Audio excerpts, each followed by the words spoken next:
Hello students, welcome to परमार्थ शिक्षा निकेतन। हम टारगेट लेके क्या चल रहे हैं। सबसे पहले तो आप लोगों की क्लास 11th और क्लास 12th, ठीक है, इन दोनों के बोर्ड एग्ज़ाम्स, ठीक है ना, और बोर्ड एग्ज़ाम का पूरा सिलेबस कवर होगा जो कि किस पे बेस्ड है, आपके NCERT पे, है ना। इसका मतलब NCERT का पूरा सिलेबस कवर करेंगे, ठीक।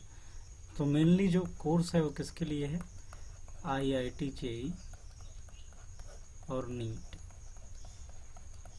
ठीक है, जो कि इंजीनियरिंग या मेडिकल में सबसे टॉप लेवल के एग्ज़ाम्स होते हैं। इंजीनियरिंग एंट्रेंस एग्ज़ाम या फिर मेडिकल एंट्रेंस एग्ज़ाम की कैटेगरी को अगर हम देखें, ठीक है।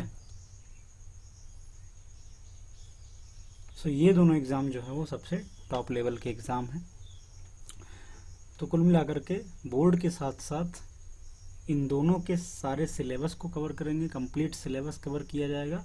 और उसके साथ साथ इन एग्ज़ाम्स में IIT JEE नीट में जितने भी प्रीवियस ईयर के क्वेश्चंस आ रखे होंगे उनको कॉन्सेप्ट वाइज हम डील करेंगे और उस वे में हम कोर्स को प्रोवाइड करेंगे जिससे कि आप लोगों को इन एग्ज़ाम्स के कोई भी क्वेश्चन हो, ठीक है, उनको सॉल्व करने में कोई भी डिफ़िकल्टी नहीं आएगी। बहुत ही इजी वे में पूरी की पूरी केमिस्ट्री को हम लोग डील करेंगे, ठीक है। मन में एक डाउट आ रहा होगा बच्चों को कि बोर्ड पे अभी फोकस करना है कि इन एग्ज़ाम्स पे फोकस करना है, ठीक है। तो देखो, 11th और 12th के जो स्टूडेंट्स होते हैं उन लोगों को एक्चुअली में अगर आपको इंजीनियरिंग के फील्ड में जाना है, IIT JEE एग्ज़ाम क्रैक करना है, ये टारगेट आपने बनाया है, ठीक है, या नीट, आप मेडिकल के स्टूडेंट हैं, आपको नीट का एग्ज़ाम देना है, तो सबसे जो बेस्ट टाइम होता है प्रिपरेशन का वो होता है आपका 11th और 12th के साथ साथ, ठीक है। मतलब आप 11th और 12th के साथ साथ ही जो आप पढ़ते जाएं, जो चैप्टर पढ़ते जाएं, जो चीज़ें पढ़ते जाएं, ठीक है, जो कॉन्सेप्ट आप तैयार करते जाएं, इस वे में तैयार करें कि आपसे इन सारे एग्ज़ाम्स की प्रॉब्लम बहुत ही ईजिली बने, ठीक है।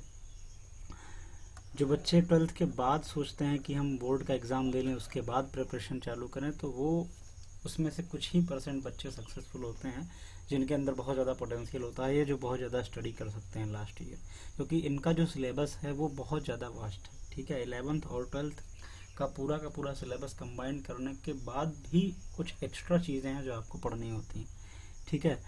तो आप 11th में हैं तब भी, 12th में है तब भी, ठीक है। ये मान के चलिए कि आपको केवल और केवल बोर्ड एग्ज़ाम नहीं देना है, आपको 12th के जस्ट बाद ये सारे एग्ज़ाम्स देने हैं और ये क्रैक होने चाहिए।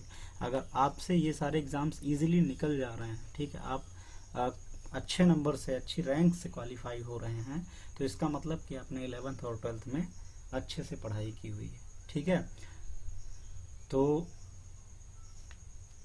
हमारा जो कोर्स है वो बेसिकली किन एग्ज़ाम्स के लिए बेस्ड है, नीट और JEE, ठीक है। साथ में बोर्ड के आपके सारे कॉन्सेप्ट हो जाएंगे, बोर्ड एग्ज़ाम आपका बहुत ही अच्छा जाएगा, ठीक। डेफिनेटली आप अगर लेक्चर्स को फॉलो कर रहे हैं, ठीक है, वीडियोस को देख रहे हैं, नोट्स प्रिपेयर कर रहे हैं और सारे के सारे असाइनमेंट, एक्सरसाइज और प्रॉब्लम शीट्स कर रहे हैं, तो डेफिनेटली आपका कॉन्सेप्ट बहुत ही अच्छा हो जाएगा, ठीक है। और जो केमिस्ट्री में डर लगता है लोगों को, वो डर दूर हो जाएगा अगर आप स्टार्टिंग से सारे लेक्चर्स को आराम से देखेंगे, ठीक है। केमिस्ट्री जो है वो तीनों ही सब्जेक्ट में, ठीक है, तीनों ही सब्जेक्ट में, फिजिक्स में, मैथ्स में और केमिस्ट्री, अगर इन तीनों में देखें तो सबसे इजी जो सब्जेक्ट है वो केमिस्ट्री है और सबसे ज़्यादा स्कोरिंग भी है, मोस्ट स्कोरिंग सब्जेक्ट है, ठीक है। अगर हम नीट या फिर JEE की बात करें तो जिन स्टूडेंट्स का केमिस्ट्री का पोर्शन सबसे ज़्यादा स्ट्रांग होता है वो बहुत ही ईजिली अच्छे मार्क्स अचीव कर सकते हैं। उसका रीज़न ये है कि केमिस्ट्री की प्रॉब्लम्स काफ़ी इजी आती हैं, ठीक है। इनऑर्गेनिक केमिस्ट्री, फिजिकल केमिस्ट्री, ठीक है, ऑर्गेनिक केमिस्ट्री, इन सब की प्रॉब्लम्स सीधे स्ट्रेट फॉरवर्ड होती हैं।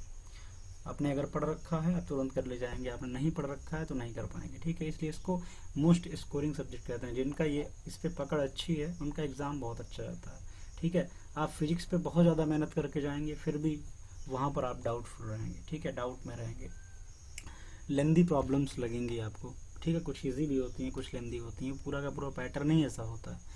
मैथ्स में भी आपको कॉन्फिडेंस का थोड़ा सा वो हो सकता है, ठीक है, आप कितनी भी प्रिपरेशन करके गए हो, लेकिन केमिस्ट्री में अगर आपने अच्छे से प्रिपेयर किया है तो जितनी भी प्रॉब्लम्स है लगभग लोग आप सब कर जाएंगे, ठीक है। तो इसलिए केमिस्ट्री को बहुत ही ध्यान से और बहुत ही इंटरेस्टिंग वे में पढ़ने की कोशिश करें, ठीक है। इसको बोरिंग ना लगने दें। और मैं एश्योरिटी देता हूँ, ठीक है, मैं आप लोगों को ये बिलीव दिलाता हूँ कि आप केमिस्ट्री सीरियल वाइज देखते जाइए, आपको कहीं भी थोड़ा सा भी बोरिंग नहीं लगेगा, बल्कि केमिस्ट्री एक बहुत ही इंटरेस्टिंग सब्जेक्ट आप लोगों को लगने लगेगा, ठीक है। सो एकदम बेसिक से शुरुआत करते हैं, ज़ीरो लेवल से, कि एक्चुअली में केमिस्ट्री क्या है, ठीक है, और धीरे धीरे हम प्रोसीड करेंगे, ठीक है।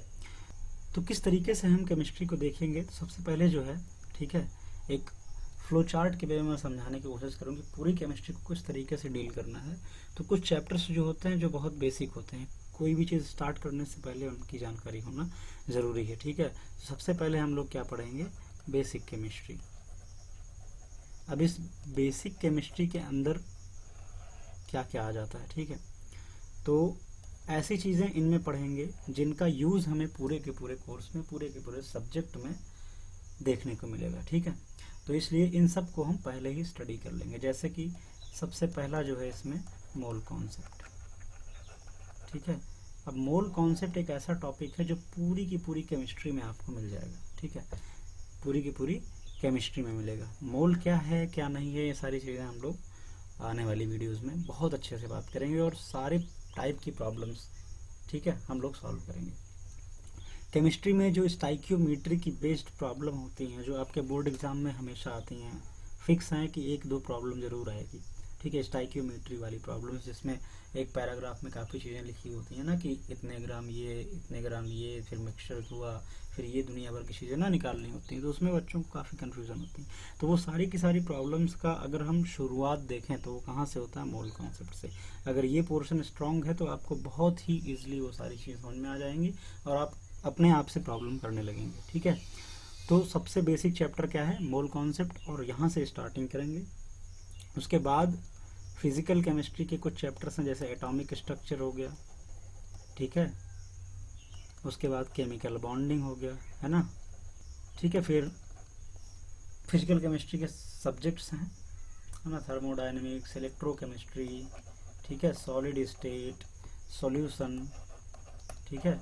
सॉल्यूशन हम लोग थोड़ा पहले देखेंगे, है ना, केमिकल बॉन्डिंग के जस्ट बाद देखेंगे solution. Thermo chemistry, surface chemistry, etcetera, है ना। तो ये सारी चीज़ें जो है फिजिकल केमिस्ट्री के अंदर आती हैं। तो स्टेप बाय स्टेप एक एक करके हम ये सारे सब्जेक्ट्स को कवर करेंगे। अब मोल कॉन्सेप्ट पढ़ने के बाद, ठीक है, ये मैं 11th और 12th का जो सिलेबस साथ साथ बता रहा हूँ, ठीक है। अभी के लिए आप ये इंट्रोडक्टरी वीडियो है केमिस्ट्री की, तो ये 11th और 12th दोनों स्टूडेंट्स के लिए है, ठीक है। नेक्स्ट वीडियो से जो 11th का सिलेबस है वो अलग सीरीज़ में चलेगा, उसकी अलग प्लेलिस्ट होगी, और जो 12th का सिलेबस है उसकी अलग प्लेलिस्ट होगी, ठीक है। 12th के सिलेबस में जो 12th में है, ठीक है, उन टॉपिक्स को डील करेंगे, उन चैप्टर्स को डील करेंगे, और 11th के वीडियोज़ में या 11th के कोर्स में हम जो 11th में आपके सिलेबस में है उन चीज़ों को डील करेंगे, ठीक है। तो चलते हैं हम लोग देखते हैं, ठीक है, इंट्रोडक्शन टू केमिस्ट्री।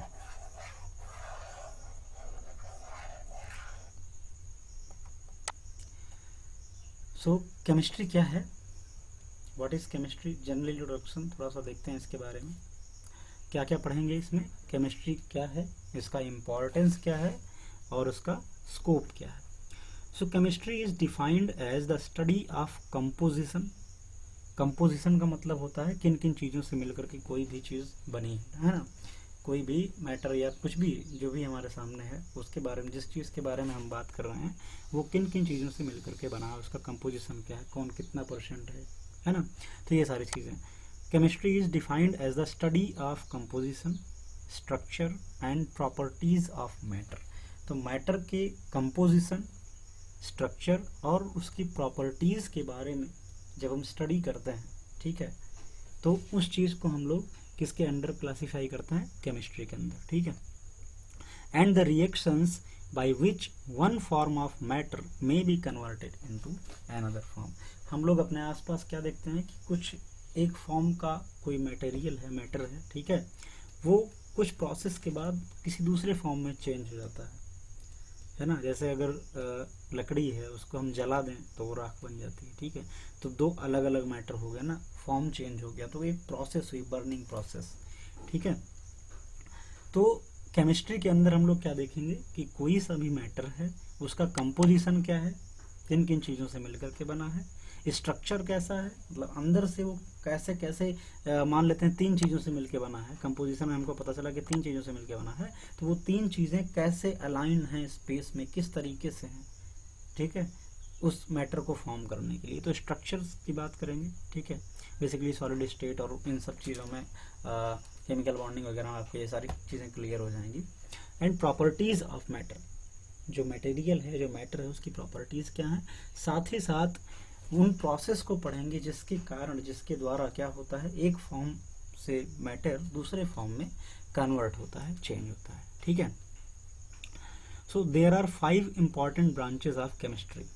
सो पूरी की पूरी केमिस्ट्री को किन पार्ट्स में डिवाइड किया गया है, ठीक है, 5 भागों में बांटा गया है, 5 पार्ट्स में हम लोग पढ़ते हैं, ठीक है। सो जो मैंने 3 अभी बताया था वो ये है जो हमको हमारे 11th और 12th के कोर्स के लिए पढ़ना है, ठीक है। ये सारी चीज़ें भी हैं, इसके 1-2 चैप्टर्स हमारे इसमें मिलेंगे, हमारे कोर्स में मिलेंगे, अलग से क्लासिफिकेशन नहीं दिया गया है, ठीक है। हमारा जो ब्रॉड क्लासिफिकेशन है वो फिजिकल केमिस्ट्री, इनऑर्गेनिक केमिस्ट्री और ऑर्गेनिक केमिस्ट्री है। सो फिजिकल केमिस्ट्री क्या है पहले हम ये देखते हैं, ठीक है। It deals with the structure of matter, matter के स्ट्रक्चर के बारे में जानते हैं, ओके। द एनर्जी चेंजेस, जो एनर्जी का चेंज होता है, ठीक है, ऊर्जा परिवर्तन उस मैटर में, ठीक है, एनर्जी घटती है, एनर्जी बढ़ती है, तो एनर्जी के चेंजेस को देखेंगे। जैसे कि अभी आप धूप में रख दें किसी चीज़ को तो वो गर्म हो जाती है ना, तो वो गर्म क्यों हो गई भाई, सनलाइट उस पर गिरी होगी, कुछ उसके अंदर प्रोसेस हुई होगी ना, एनर्जी स्टोर हुई होगी, तो ये सारी चीज़ें जो है एनर्जी चेंजेस को हम लोग पढ़ते हैं। उसके बाद क्या, and theories, laws and principle that explain the transformation of matter from one form to another. और क्या क्या पढ़ते हैं फिजिकल केमिस्ट्री में, उन थियरीज को, उन लॉज को, नियम को और उन सिद्धांतों को, प्रिंसिपल्स को स्टडी करते हैं, पढ़ते हैं, जो कि एक फॉर्म के मैटर को दूसरे फॉर्म में चेंज होने के लिए, ठीक है, एक्सप्लेनेशन देते हैं, ठीक। उन सारे नियमों को, थियरीज को हम लोग यहाँ पर देखेंगे, किसके अंदर, फिजिकल केमिस्ट्री के अंदर। तो फिजिकल केमिस्ट्री के अंदर क्या क्या करेंगे, स्ट्रक्चर्स देखेंगे, एनर्जी चेंजेस देखेंगे और उन सारे नियमों, सिद्धांतों, प्रिंसिपल, थियरीज, है ना, उन सारी चीज़ों को स्टडी करेंगे जो मैटर के एक फॉर्म से दूसरे फॉर्म में ट्रांसफ़र होने के लिए बताए गए हैं, ठीक है। अब उसके बाद क्या है, सेकेंड जो क्लासिफिकेशन है वो है इनऑर्गेनिक केमिस्ट्री। तो इनऑर्गेनिक केमिस्ट्री में हम लोगों को क्या देखना है, it deals with the chemistry of elements other than carbon and their compounds. तो बेसिकली कार्बन और उनके कंपाउंड्स को छोड़ करके, कार्बन यहाँ पर कहना ठीक नहीं होगा, ठीक है, हम लोग हाइड्रोकार्बन की बात करें, ये पहले की डेफिनेशंस हैं, ठीक है। अभी ऑर्गेनिक और इनऑर्गेनिक को डिफ्रेंशिएट करने के लिए हम लोग क्या यूज़ करते हैं, हाइड्रोकार्बन। सो जो हाइड्रोकार्बन्स होते हैं और उनकी स्टडी हम जिस फील्ड में करते हैं उसको हम लोग ऑर्गेनिक बोलते हैं। तो उनको छोड़ करके जितने भी मटेरियल बचते हैं, जितने भी एलिमेंट्स बचते हैं, उन सब की जो स्टडी करेंगे, उनकी प्रॉपर्टीज़ क्या हैं, रिएक्शंस क्या हैं, है ना, तो वो सारी चीज़ें जो है वो हम इनऑर्गेनिक केमिस्ट्री में करेंगे। अभी ऑर्गेनिक केमिस्ट्री में क्या, तो हाइड्रोकार्बन्स को हम लोगों ने छोड़ दिया था ना इनऑर्गेनिक के लिए, तो ऑर्गेनिक केमिस्ट्री में हम क्या करते हैं, हाइड्रोकार्बन्स की प्रॉपर्टीज़, उनके रिएक्शंस और उनके बारे में स्टडी करते हैं। It deals with the chemistry of carbon and carbon compound that is hydrocarbon. Okay, अब नेक्स्ट जो क्लासिफिकेशन है यहाँ पे एनालिटिकल केमिस्ट्री। अब इसमें क्या है, it deals with the separation, extraction, identification and quantitative determination of the composition of different substances. तो सपोज करो कि एक मैटर है, हमको नेचुरल स्टेट में हमको मिला, ठीक है, उसमें 3-4 एलिमेंट्स हैं, तो उन एलिमेंट्स को सेपरेट कैसे करते हैं, ठीक है, उनकी उसकी प्रोसेस क्या है, अलग अलग कैसे करें। मान लो वो पर्टिकुलर कोई एक एलिमेंट चाहिए तो एक्सट्रैक्शन कैसे मिलता है, ठीक है ना, कोई भी पर्टिकुलर एलिमेंट, ठीक है, और वगैरह ये सारी चीज़ें जो है अच्छे से समझ में आएंगी जब आप पढ़ेंगे इनको, ठीक है। अभी के लिए आप इतना मान लीजिए कि कुल मिलाकर के जो मैटर है वो उसका जो कंपोजिशन है वो जिन जिन चीज़ों से मिल करके बना है उनके बारे में, ठीक है, उनको कैसे एक्सट्रैक्ट किया जाए, कैसे उनको सेपरेट किया जाए और उनका क्वांटिटेटिव एनालिसिस कैसे किया जाए, मतलब कि उस मैटर में कितना कौन है, ठीक, कितना परसेंट है, क्या वेट है, ठीक है। सो क्वांटिटेटिव एनालिसिस या न्यूमेरिकल एनालिसिस हम लोग कहाँ पर करते हैं, एनालिटिकल केमिस्ट्री में करते हैं, ठीक है। Biochemistry, it deals with the substances which are constituents of living organism. तो इस केमिस्ट्री में हम ऐसे सब्सटेंसेस के बारे में पढ़ते हैं जो लिविंग ऑर्गेनिजम्स का एक कॉन्स्टिट्यूएंट्स होते हैं। लिविंग ऑर्गेनिजम्स मतलब जीव जंतु हो गए ना, पेड़ पौधे हो गए, हम लोग हो गए, ठीक है, ह्यूमंस हो गए, तो इन सब के शरीर में जो पार्ट्स हैं या जो सब्सटेंसेस हैं, ठीक है, उनकी जब स्टडी करते हैं तो वो बायोकेमिस्ट्री के अंदर आती है, ठीक है। सो अब ये तो हो गया कि केमिस्ट्री क्या है और केमिस्ट्री को हम लोग कितने पार्ट्स में डिवाइड करके स्टडी करते हैं, ठीक है जी। अब आगे बढ़ते हैं। अब क्या लिखा हुआ है, apart from the above there are several other branches of chemistry. So ऊपर का जो क्लासिफिकेशन है उसके अलावा केमिस्ट्री की और भी ब्रांचेस हैं, ठीक है, जैसे कि मेडिसिनल या फिर pharmaceutical chemistry. It deals with the application of chemical research techniques to the synthesis of pharmaceuticals. तो दवाइयाँ वगैरह बनती हैं, है ना, हर एक बीमारी के लिए, तो उसमें रिसर्च करना, ठीक है, स्टडी करना, देखना, उसको अप्लाई करके, ठीक, मेडिसिन बनाने का जो प्रोसेस है, ठीक है, वो सारी की सारी चीज़ें हम लोग फार्मास्यूटिकल केमिस्ट्री के अंदर देखते हैं। सेकंड क्या है, environmental chemistry. It deals with the study of chemistry associated with soil, मिट्टी, ठीक है ना, एयर, हवा and water and also of the impact of human activities on the natural system. तो नेचर के बारे में जो चीज़ें हैं, ठीक है, मिट्टी की क्या प्रॉपर्टी है, ठीक है, हवा की क्या प्रॉपर्टी है, वाटर पानी की क्या प्रॉपर्टी है, और हमारी एक्टिविटीज़ से, हमारी डेली एक्टिविटीज़ से नेचुरल रिसोर्सेज पर, इन सब चीज़ों पर क्या क्या इम्पैक्ट हो रहा है, वो सारी चीज़ें इन्वायरमेंटल केमिस्ट्री के अंदर स्टडी करते हैं। Green chemistry deals with the processes and products that eliminate और reduce the use of release of hazardous substances. So green chemistry का मतलब जो हैजार्डस सब्सटेंसेस निकलते हैं, फैक्ट्रियों से निकलते हैं ना, इंडस्ट्रीज से निकलते हैं, इन सब चीज़ों से निकलते हैं, तो उनको प्रोसेसिंग करके, ठीक है, प्यूरिफाई करें, उनको इस वे में उनको ट्रीट करें जिससे कि एनवायरनमेंट को कोई हार्म ना हो, ठीक है, कोई नुकसान ना हो। तो वो सारी चीज़ें क्या है ग्रीन केमिस्ट्री के अंदर। ग्रीन नाम से आप समझ सकते हैं, जैसे पेड़ पौधे लगते हैं ना, तो वो क्या करते हैं, वातावरण को स्वच्छ बनाते हैं, साफ़ सुथरा रखते हैं। तो वैसे ही गंदी चीज़ों को साफ़ सुथरा करने का जो फील्ड है, ठीक है, जिसमें हम ऐसी चीज़ें स्टडी करते हैं कि क्या क्या है उसमें, क्या नुकसानदेह है, क्या फ़ायदेमंद है हमारी सेहत के लिए, ठीक है ना, नेचर के लिए, तो उन सब चीज़ों को अलग करते हैं। तो ये सारी चीज़ें जो हैं वो ग्रीन केमिस्ट्री के अंडर आती हैं। अब उसके बाद जो है वो फूड केमिस्ट्री है। It deals with the chemical processes associated with all forms of food stuff. तो खाने की चीज़ें या फिर खाना जो है, ठीक है ना, फूड, तो उन सब में क्या क्या केमिकल प्रोसेस होता है, कैसे हम लोग बनाते हैं, ठीक है। तो आप लोग देखते होंगे डेली यूज़ में, जैसे दूध का पाउडर आता है ना, ऐसे ही बहुत सारी चीज़ें हैं जो खाने के लिए आती हैं, तो आप अपने आप इसको सोच सकते हैं, समझ सकते हैं, रिलेट कर सकते हैं। एग्रोकेमिस्ट्री है, it deals with the application of chemistry for agriculture production and food processing, ठीक है।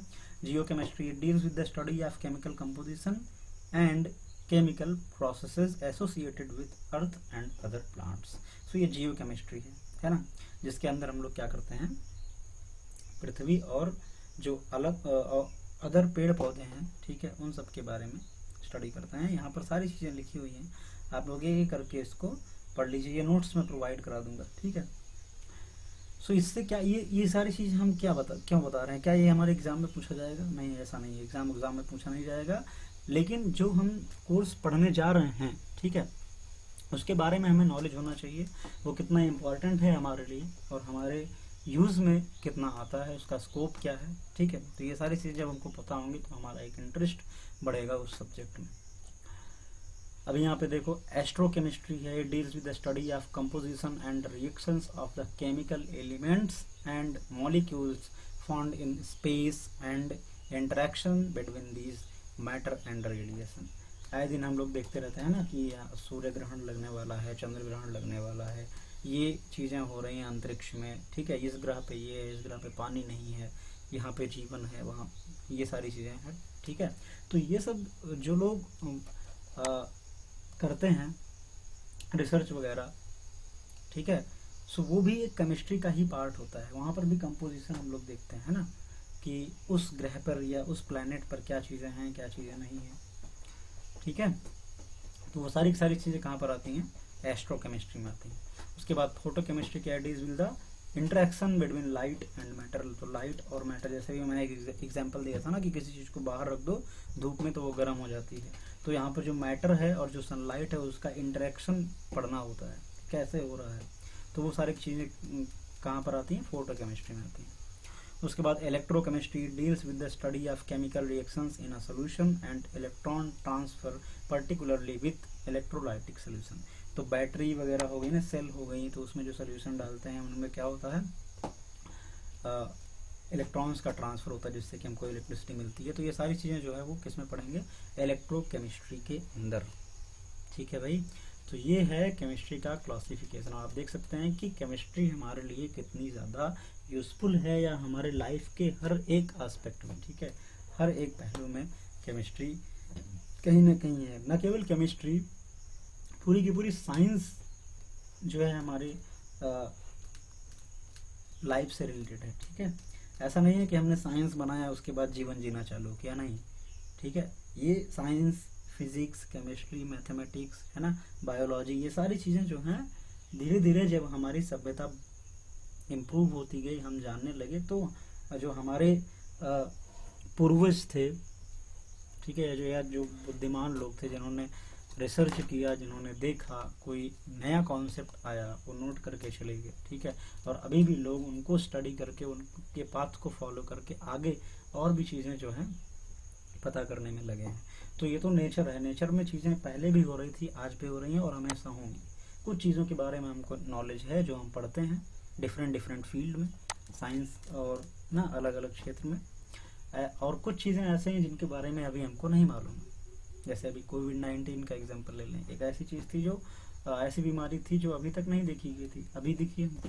तो नेचर में ऐसी बहुत सारी चीज़ें हैं, जब हम उसके साथ रूबरू होते हैं तब हम उसको जान पाते हैं, ठीक है। अब आने वाली पीढ़ियों के लिए जो कोविड की नाम की बीमारी है, ये उनको बताया जाएगा, ठीक है, कि इस टाइम पे ऐसा ऐसा हुआ था, तब वो जानेंगे, है ना। तो उसी तरीके से ये सारी चीज़ें जो हैं, जो हम धीरे धीरे अभी पढ़ रहे हैं 11th 12th 10th 9th में, ये सारी चीज़ें हो रखी हैं, ठीक है, लोग इनको कर चुके हैं, उसको हम स्टडी कर रहे हैं। उसके बाद जब हम उस लायक हो जाएंगे कि हम भी कुछ नई चीज़ों को देख सकें, समझ सकें, ठीक है, और अपने व्यूज़ दे सकें, तो वो भी आने वाली जनरेशन्स को बताई जाएंगी, है ना। सो नेक्स्ट क्या है, solid state chemistry. It deals with the structures, properties, chemical processes that occurs in the solid phase. तो सॉलिड ठोस अवस्था में कोई सब्सटेंसेस है तो उसका स्ट्रक्चर क्या है, प्रॉपर्टीज क्या है, ठीक है, उसकी क्या केमिकल प्रोसेस होती है। जैसे आप सपोज करिए कि लोहे को आप रख दीजिए हवा में तो उसमें जंग लग जाता है ना, तो क्या हुआ, वो लोहा सॉलिड था, सॉलिड पे कुछ रिएक्शंस हुई होंगी ना आसपास के एनवायरनमेंट से, ठीक है, तो जिससे कि वो उसका फॉर्म चेंज हो गया, जंग लग गया। तो ये सारी चीज़ें स्टडी करेंगे किसमें, सॉलिड स्टेट केमिस्ट्री में।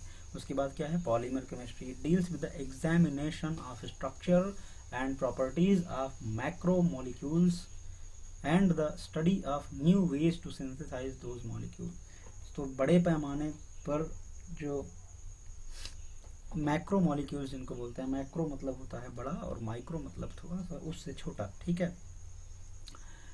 जैसे कि आप देखिए ना, प्लास्टिक देखो, प्लास्टिक क्या होता है, पॉलीथीन, ठीक है, ये सारी चीज़ें हैं क्या, ये आर्टिफिशियल डेराइव्ड चीज़ें हैं, मटेरियल्स हैं, ठीक है।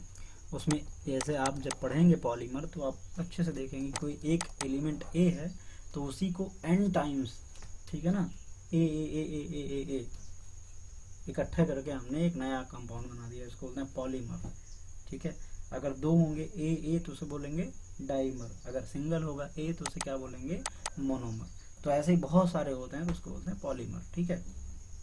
ये जब पॉलीमर सब्जेक्ट चैप्टर आएगा तो वहाँ पर समझ में आ जाएगा एक्चुअली में क्या है, ठीक है। Nuclear chemistry deals with the study of radio activity. Radio activity क्या होता है, जब आप किसी मटेरियल को एयर में रख दें या खुले एनवायरनमेंट में रख दें तो अपने आप धीरे धीरे डिके होकर ख़त्म हो जाएगा, ठीक है। तो इस प्रोसेस को बोलते हैं रेडियो एक्टिव डिके, ठीक है, रेडियो एक्टिव डिके या रेडियो एक्टिविटी। तो इन सारी चीज़ की स्टडी करते हैं हम इसमें।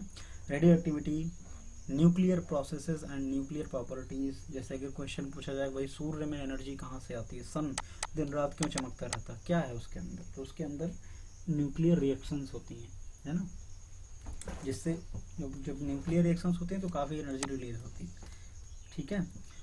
तो न्यूक्लियर केमिस्ट्री के अंदर हम लोग सारी चीज़ें पढ़ेंगे कि न्यूक्लियस से रिलेटेड जो भी फेनोमेना है। नैनो केमिस्ट्री, नैनो का मतलब बहुत ज़्यादा छोटा, माइक्रो से भी छोटा।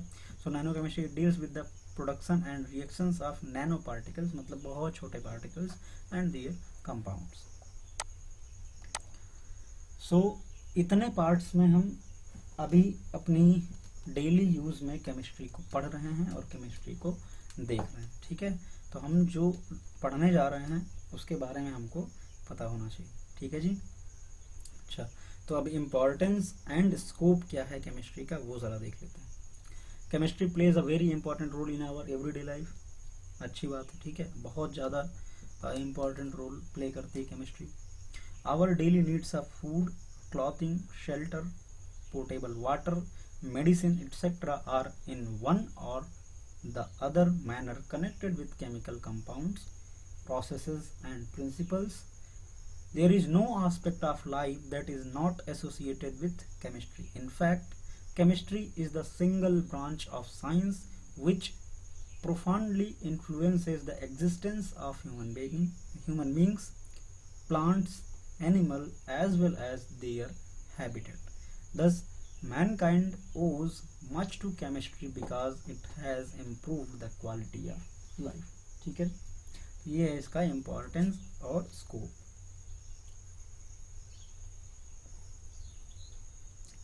अब यहाँ पर हम लोग देखते हैं एप्लीकेशन ऑफ केमिस्ट्री, ठीक है। सो डिफरेंट फील्ड में इसके एप्लीकेशंस हैं जो यहाँ पर मेंशन कर दिए गए हैं, ठीक है। इस टेबल में आप लोग देख सकते हैं। The chemical substances used for treatment of disease, बीमारियों के इलाज में, by destroying the disease causing agents, जो वायरस होते हैं या जो एंटीजेंस होते हैं उन सबको मार करके हमारे शरीर से डिसीज को ख़त्म करते हैं। तो वो कंपाउंड्स क्या हैं, वो सब्सटेंस क्या हैं, ठीक है। Without causing harm to the host tissues are called drug और मेडिसिन। मेडिसिन क्या है, दवा क्या है, उसकी डेफिनेशन से ये समझ सकते हैं कि जो हमारे डिसीज काजिंग एजेंट्स हैं शरीर में उनको ख़त्म कर देती हैं बिना किसी हार्म के। तो जैसे कि यहाँ ये आपको पता होनी ज़्यादा ज़रूरी है, ठीक है। अगर आप मेडिकल फील्ड से हैं तो आप इसको ध्यान से पढ़ लीजिएगा, ठीक है। ये जो टेबल है इसमें दिया रखा है कि कौन सी प्रॉपर्टी में कौन से मतलब कौन से कंपाउंड जो मेडिसिन होती हैं उनकी क्या क्या प्रॉपर्टीज होती है, ठीक है। और एग्जांपल्स उसके क्या क्या हैं, जैसे एंटीपायरेटिक्स है, ठीक है, use to lower the temperature of the body in high fever. बहुत ज़्यादा तेज बुखार होगा आपको, तो आपके बॉडी के टेम्परेचर को कम करने के लिए इस कंपाउंड का यूज़ हम कर सकते हैं। अब ये कंपाउंड अकेले नहीं मिलता है, ठीक है ना। इधर जो एग्जांपल्स दे रखा है, जैसे एस्पिरिन, एस्पिरिन एक दवा है ना, तो एस्पिरिन मेडिसिन में ये कंपाउंड होता है जो क्या करता है, बॉडी के टेम्परेचर को कम करता है, ठीक है। पैरासीटामोल आप खाते भी होंगे ना बुखार के टाइम में, तो उसमें भी ये कंपाउंड होता है जो कि क्या करेगा, आपके बॉडी के टेम्परेचर को कम करेगा, ठीक है ना। फेनासिटिन, ठीक है। तो ये सारी चीज़ें जो है यहाँ पर दे रखी है। नेक्स्ट कंपाउंड क्या है, ठीक है, यहाँ पे पूरी टेबल आप पढ़ सकते हैं, इसको आप स्टडी जरूर कर लीजिएगा। मैं ये पीडीएफ जो है नीचे लिंक में दे दूंगा, ठीक है।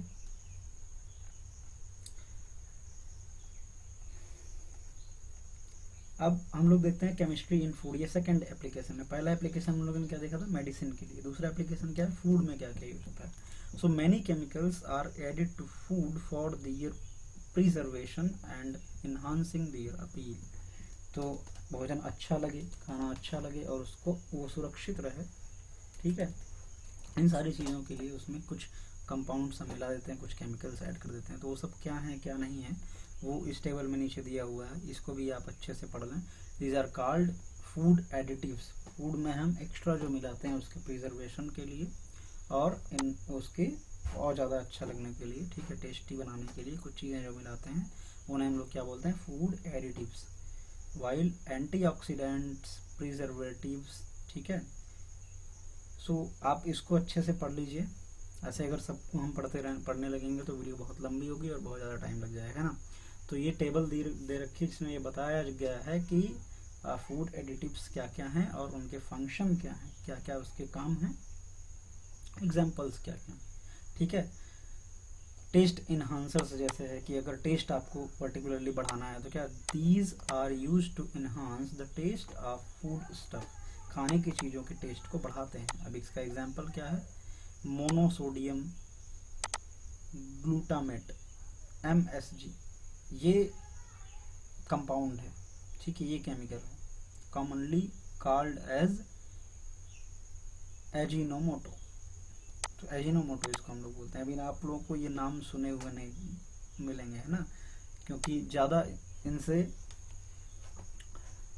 इनका यूज़ ज़्यादा नहीं होता है ना, ज़्यादा लोग इन पे बात भी नहीं करते हैं। आप कोई भी चीज़, खाने की चीज़ खरीदते हैं, जैसे बिस्किट खरीदते हैं, तो उसमें आप पढ़ते उड़ते नहीं कि क्या क्या मिलाया गया। आप अगर पीछे देखिए तो इंग्रेडिएंट्स में लिखा होता है ना कि क्या क्या मिला करके बनाया गया है, तो किस चीज़ के लिए क्या क्या है वो आप समझ जाएंगे। आप केमिस्ट्री के अगर स्टूडेंट हैं तो आपको ये देखना चाहिए, कोई भी खाने की चीज़ लें तो उसके पीछे इंग्रेडिएंट्स देखें, उसमें क्या क्या मिलाया गया है। तो आप देखेंगे कि टेस्ट इन्हांसर्स में कुछ जो है कोई ना कोई मिल जाएगा, है ना, प्रिजर्वेटिव्स में कुछ ना कुछ मिल जाएगा। तो ये सारी चीज़ें आपको वहाँ पर मिलेंगी। एडिबल फूड कलर, कुछ कलर होते हैं जो खाने हम खा सकते हैं ना, कोई दिक्कत नहीं होती, उनको डाइज बोलते हैं। तो ये सारी चीज़ें हैं, वो क्या है आप पढ़ें, इस टेबल को स्टडी कर लीजिएगा, समझ में आ जाएगा, ठीक है। उसके बाद बोला जा रहा है अदर एप्लीकेशंस ऑफ केमिस्ट्री। तो फ्यूल में भी केमिस्ट्री का एप्लीकेशंस है, आप, ठीक है, ये फ्यूल में क्या एप्लीकेशन है क्या नहीं है, इन चीज़ों को आप रीड करें, समझें। डाइज जो अभी मैंने बात करी ना, जो खाने वाले कलर होते हैं, डिटर्जेंट, साबुन वगैरह, ठीक है, बिना केमिकल प्रोसेस के नहीं बनता ये सब। तो आप देखिए कि डेली यूज़ में कितना इम्पोर्टेंट है केमिस्ट्री, ठीक है। सो अभी हम लोगों ने क्या देखा कि एक्चुअली में केमिस्ट्री क्या है, उसको कितने पार्ट में हम लोग डिवाइड करके पढ़ते हैं, और केमिस्ट्री का स्कोप क्या है, इम्पोर्टेंस क्या है, और एप्लीकेशंस क्या है हमारे डेली लाइफ में, ठीक है। मेरे ख्याल से इन डेप्थ आपको समझ में आ गई होंगी चीज़ें, ठीक है।